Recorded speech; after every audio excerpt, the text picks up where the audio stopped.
Hi guys, আসসালামু আলাইকুম। সবাই কেমন আছেন? পান হাব বস থেকে ইউটিউব চ্যানেল থেকে আমি শামীম বলছি।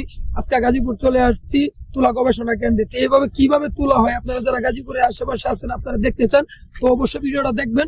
চলেন এখন তুলা খেতে যাওয়া যাক।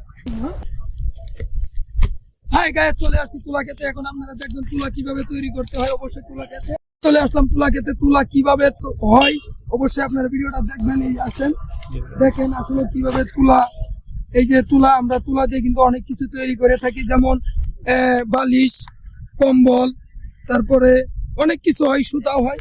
তো অবশ্যই আপনারা দেখেন, এই যে দেখেন আমার বোনেরা আছে এই জায়গায়, তারা আসলে খুব দৃশ্যটা অনেক সুন্দর, ঘুরতে আসছে। তো সবারই একটু ভালো লাগে।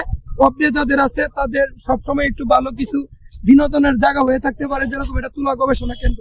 ঠিক আছে, তো গাইস সবাই সকালে চলে আসবেন, মনটা একটু হলেও ভালো লাগবে। আর আমার ইউটিউব চ্যানেলে যারা এখনো যুক্ত হন নাই অবশ্যই একটু যুক্ত থাকবেন। আর ভিডিওগুলো যদি ভালো লাগে অবশ্যই একটু সাবস্ক্রাইব করবেন আর আমার পাশে থাকবেন। আল্লাহ হাফেজ।